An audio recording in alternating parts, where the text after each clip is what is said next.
Hello दोस्तों, स्वागत है आप सभी का एक बार फिर से मेरे YouTube चैनल लक्ष्य बोध के गुरुजी पर। और आज है हमारा दूसरा दिन जिसमें हम लोग दूरदृष्टि दोष के बारे में पढ़ने वाले हैं। सबसे पहले मैं आपको बता देता हूँ, कल मुझसे एक छोटी सी गलती हुई थी। जो निकट दृष्टि दोष होता है ना, उसे संशोधित करने के लिए हम लोग वहां पर अवतल लेंस का प्रयोग करते हैं, न कि उत्तल लेंस का प्रयोग करते हैं। तो आप जो मैं संशोधित फिगर बनाया था उसमें आप अवतल लेंस कर लीजिएगा, और जो लिखा था उपाय या फिर निवारण में, वहां पर आप अवतल लेंस कर लीजिएगा। मैं आपसे क्षमा मांगता हूँ, मुझसे गलती हो गई है, मुझे माफ कर दीजिएगा। चलिए हम लोग आगे, आज की इस प्रयास करूंगा एक भी गलती ना हो, क्योंकि थोड़ा कल जैसे कि थोड़ा दिक्कत थी मुझे, इसलिए थोड़ी सी गलती हो गई।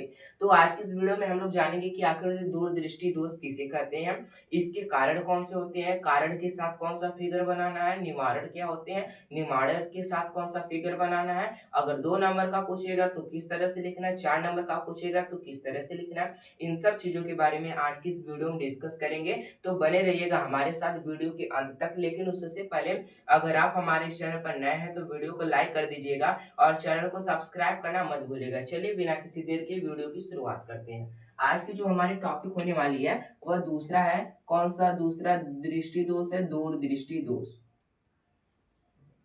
दूरदृष्टि दोष, दूरदृष्टि दोष का मैं एक ट्रिक बताता हूँ कि दूरदृष्टि दोष में किस लेंस का प्रयोग किया जाता है। आप लोग याद रखिएगा, डी यू, दूर। दूर मतलब दूर, दूर का मतलब होता है दूर दृष्टि दोष। डी से मतलब दूर, यू से मतलब उत्तर लेंस, यानी दूर दृष्टि दोष के निवारण के लिए हम लोग उत्तर लेंस का प्रयोग करते हैं। यहाँ से आपको क्लियर हो गया होगा, अब आप भी नहीं भूलेंगे। अब इसके बाद मैं आपको बताता हूँ आखिर दूर दृष्टि दोष कहते किसे हैं, इसके बारे में थोड़ा सा डिस्कस करके बताता हूँ। दूर का मतलब होता है, दूर दृष्टि का मतलब होता है देखना। जब किसी व्यक्ति को दूर की वस्तुएं दिखाई दे परंतु पास रखी वस्तुएं स्पष्ट रूप से दिखाई न दे, तो उस व्यक्ति की आंखों में एक दृष्टि दोष उत्पन्न हो जाता है, जिसे हम लोग क्या कहते हैं, दूर दृष्टि दोष कहते हैं। यानी यह बिल्कुल विपरीत है। जब दूर दृष्टि दोष कहेगा तो दूर का दिखाई देगा लेकिन निकट का नहीं दिखाई देगा। जब निकट की बात करेगा तो निकट का दिखाई देगा लेकिन दूर की दिखाई नहीं देगा। इसलिए आप लोग ट्रिक से याद करने का समझिए कि दूर है तो दूर दृष्टि मतलब दिखाई देना, यानी दूर का जिसमें दिखाई दे और निकट का नहीं दिखाई दे उसे दूर दृष्टि कहेंगे। ठीक इसी प्रकार से निकट दृष्टि दोष में निकट मतलब निकट और दृष्टि मतलब दिखाई देना, जिसमें निकट का दिखाई दे परंतु दूर की दिखाई नहीं दे उसे हम लोग निकट दृष्टि दोष कहेंगे। अगर आप इस तरह से याद करते हैं तो काफी लंबे समय तक आपको याद रहेगा। अगर आप रट्टा मार रहे हैं तो 1 हफ्ते तक आपको याद रहेगा, फिर आप डाउट में फंस जाएंगे। तो आप ऐसा मत करिए, एक चीज को एक बार क्लियर करिए ताकि जिंदगी भर पूरा जैसे कि आपको उसमें डाउट न रहे। तो चलिए शुरू करते हैं, आखिर दूर दृष्टि दोष कहते किसे हैं। मेरे द्वारा बोले गए ओरली शब्दों को, ओरली वाक्य को आप लोग क्या करिएगा, नोटिस करिएगा, फिर मैं इसके बाद आपको इस पर लिखा लिखाया भी दूंगा। आखिर दूरदृष्टि दोष किसे कहते हैं। जब किसी व्यक्ति को दूर की वस्तुएं स्पष्ट रूप से दिखाई देती है परंतु पास रखी वस्तु उसे स्पष्ट रूप से दिखाई नहीं देती है, तो उस व्यक्ति की आंखों में एक दोष पाया जाता है, जिसे हम लोग क्या कहते हैं, दूरदृष्टि दोष कहते हैं। दूर का मतलब दूर, दृष्टि मतलब दिखाई देना। जब किसी व्यक्ति को दूर की वस्तुएं दिखाई दे लेकिन निकट की वस्तुएं दिखाई नहीं देती हैं, तो उस व्यक्ति की आंखों में एक दोष उत्पन्न हो जाता है, जिसे दूरदृष्टि दोष कहते हैं। चलिए हम इस पर आपको लिखकर बताते हैं। जब किसी व्यक्ति को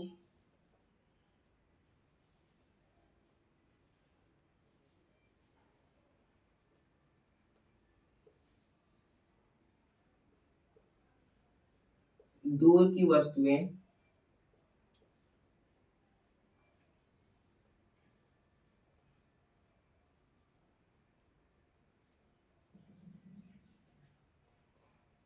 दूर की वस्तुएं स्पष्ट रूप से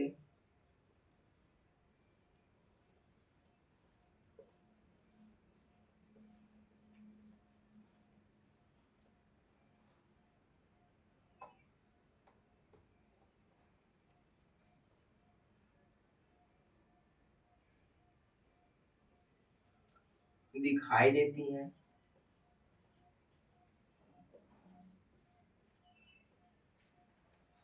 परंतु पास रखी वस्तु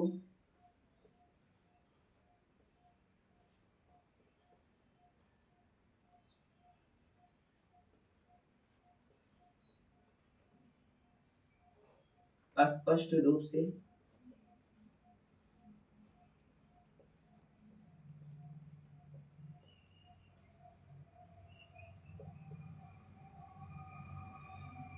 दिखाई नहीं देती है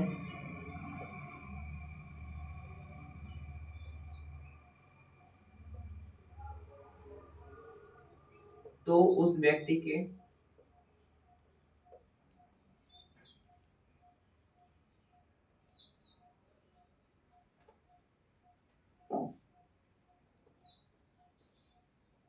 आंखों में एक प्रकार का दोष उत्पन्न हो जाता है।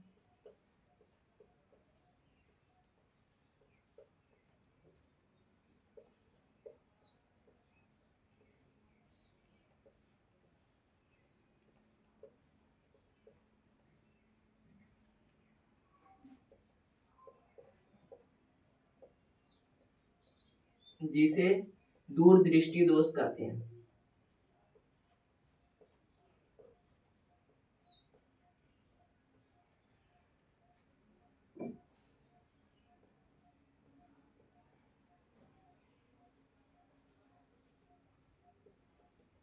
यानी आपको टोटली चीजें समझ में आ रही होंगी कि दूरदृष्टि दोष किसे कहते हैं। जब किसी व्यक्ति को दूर की वस्तुएं स्पष्ट रूप से दिखाई देती हैं परंतु पास रखी ही वस्तु उसे स्पष्ट रूप से दिखाई नहीं देती है तो उस व्यक्ति की आंखों में एक प्रकार का दोष उत्पन्न हो जाता है जिसे दूरदृष्टि दोष कहा जाता है। अब बात आती है कि आखिर कारण क्या है, आखिर दूरदृष्टि किन कारणों की वजह से होता है, हमारे नेत्र में कौन से बदलाव होते हैं जिनके कारण से हमारे नेत्र में दूरदृष्टि दोष उत्पन्न हो जाता है। इसके बारे में अगली जो हमारी पॉइंट होने वाली है वही है कारण।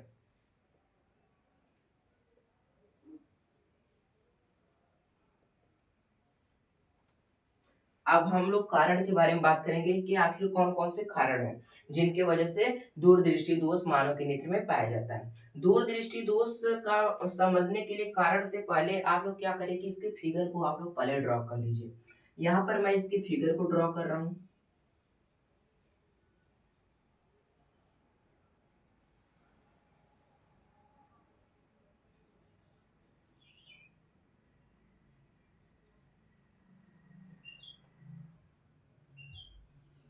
ये कौन सी परत है, रेटिना है। मैंने रक्तक पटल और दृढ़ पटल नहीं बनाया, डायरेक्ट मैंने रेटिना बना दिया है। इसके बाद यहाँ पर ये नेत्र लेंस है, यहाँ पर जली द्रव भरा हुआ है, ये कचाप द्रव भरा हुआ है। यहाँ से कोई प्रकाश किरण आ रही है, दूर दृष्टि दोष के कारण ये जो प्रकाश किरण होगी नेत्र लेंस से टकराएगी और दूर दृष्टि दोष के कारण ये रेटिना से बाहर जाकर एक दूसरे पर मिलेगी, जिस कारण से मानव नेत्र की रेटिना पर प्रतिबिंब न बन के मानव नेत्र की रेटिना से दूर प्रतिबिंब क्या होगा, बनेगा। इस कारण से मानव के नेत्र में क्या होगा, दूर दृष्टि दोष उत्पन्न हो गया। आपको इस फिगर को देखकर एक बात समझ में आ रही होगी, जब नेत्र लेंस और रेटिना के बीच की दूरी घट जाएगी तो जो प्रतिबिंब है ना वह रेटिना पर न बन के रेटिना से दूर बनेगा। यानी रेटिना पर हम लोग जानते हैं कि जब भी किसी वस्तु का प्रतिबिंब बनता है तो मानव नेत्र की रेटिना पर ही बनता है।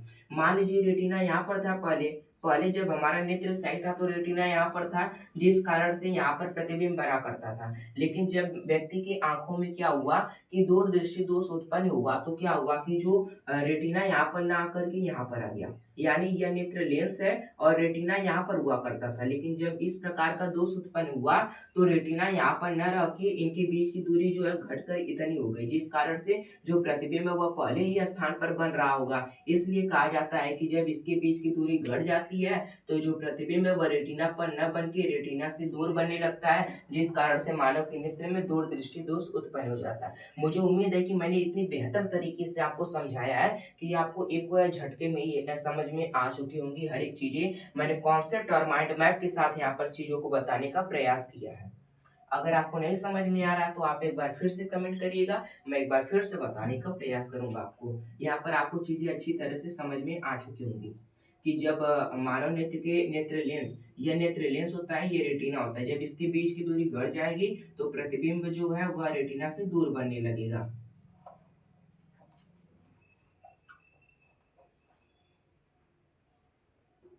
यहाँ पर चीजें इतनी हो गई हैं तो हम लोग कारण में क्या लिखेंगे, जब मानव क्या हो जाएगा, नेत्र लेंस और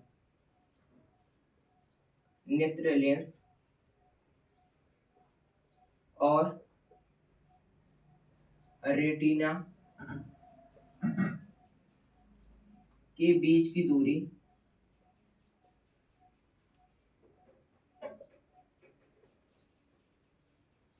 घट जाने से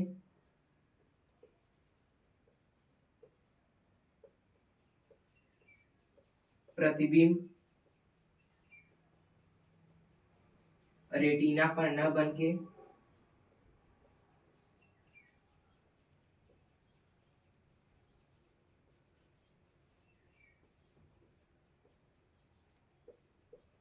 रेटिना से दूर बनने लगता है।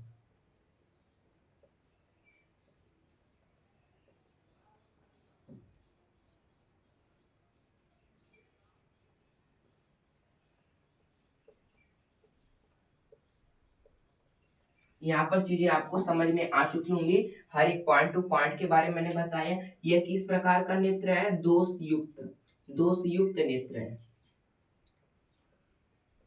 अब हम लोग अगली चीज के बारे में बात करते हैं। अगला जो पॉइंट होने वाला है उपाय या फिर निवारण। आप लोग उपाय कहिए या फिर निवारण, दोनों चीजें एक ही है। मान लीजिए कि यहाँ पर जो प्रतिबिंब है ये रेटिना से दूर बन रहा है, यानी जो प्रकाश किरण है वह काफी दूर चली जा रही है, उसे मैं जैसे घिसकाकर पास मिलाना, यानी इतने पास मिलाना है जबकि ये दूर चली जा रही है।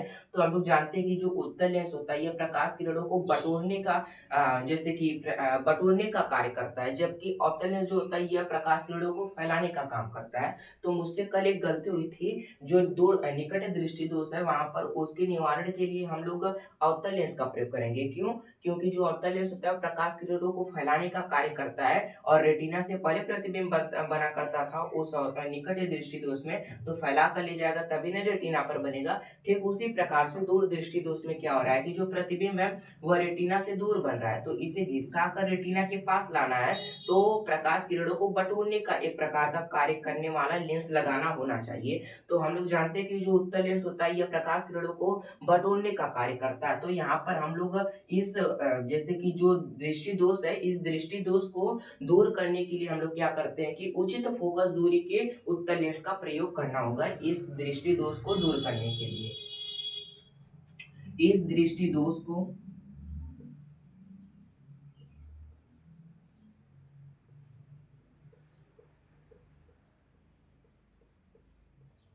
दूर करने के लिए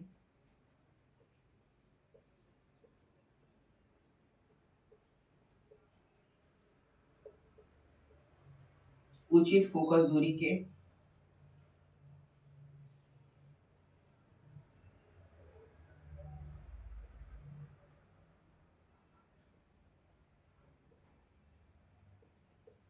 उत्तल लेंस का प्रयोग करना होगा। उत्तल लेंस को एक और लेंस के नाम से जाना जाता है जिसे अभिसारी लेंस कहा जाता है। दूरी के उत्तल लेंस का प्रयोग करना होगा।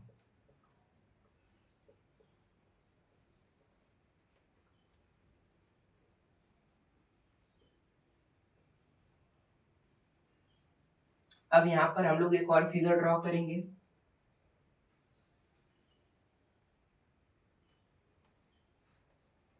यहाँ पर फिगर आपको थोड़ा सा छोटा देखने को मिलेगा।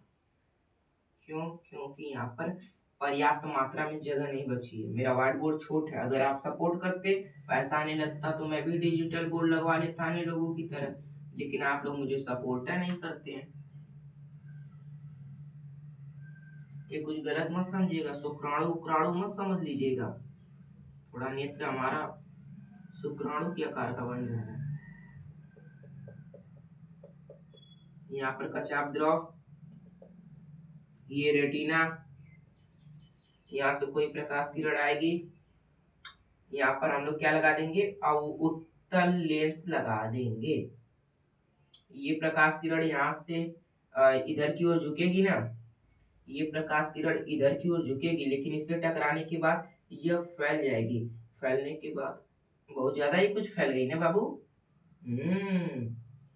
अब प्यारी समझ गई आपने, ये तो मीम सुना ही होगा।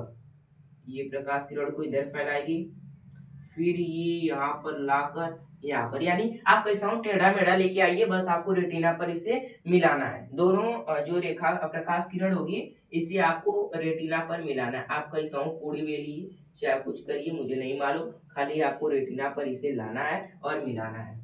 यहाँ पर हो जाएगा हमारा प्रकाश किरण। इस तरह से आपको करना है कि ये किस प्रकार का नेत्र है, दोष मुक्त नेत्र है, दोष मुक्त।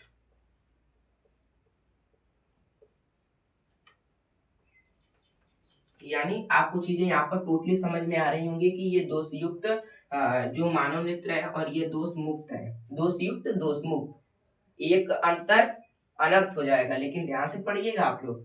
यहाँ पर हम लोग पहले लिखेंगे दूरदृष्टि दोष के बारे में, जो चीजें आपको यहाँ पर लिखाई गई हैं, फिर कारण आपको लिखना है। कारण लिखने के बाद आपको जस्ट बगल में फिगर बना ले देना, यहाँ पर कुछ नामकरण भी आपको कर देना जिस तरह से मैं यहाँ पर किया हूँ। इसके बाद उपाय में आपको इस दृष्टि को दूर करने के लिए जो भी लेंस का प्रयोग किया जा रहा होगा वो आपको लिखना है, बगल में की साइड में आपको फिगर बनाना है, नामकरण करना है। इस तरह से आप करते हैं तो आपको 4 नंबर मिलेंगे। अगर 2 नंबर का पूछता है तो आप यहीं तक करके छोड़ देंगे 2 नंबर तक। अगर 4 नंबर का पूछता है तो आपको यहाँ तक करना होगा। मुझे उम्मीद है टोटली चीजें आपको समझ में आ चुकी होंगी, जितनी चीजें आज की इस क्लास में कराई गई हैं। अगर आपको अच्छी तरह से समझ में आएगा तो एक प्यारा सा कमेंट कर दीजिएगा। मिलते हैं किसी अगली वीडियो में नए टॉपिक के साथ, तब तक के लिए जय हिंद जय भारत।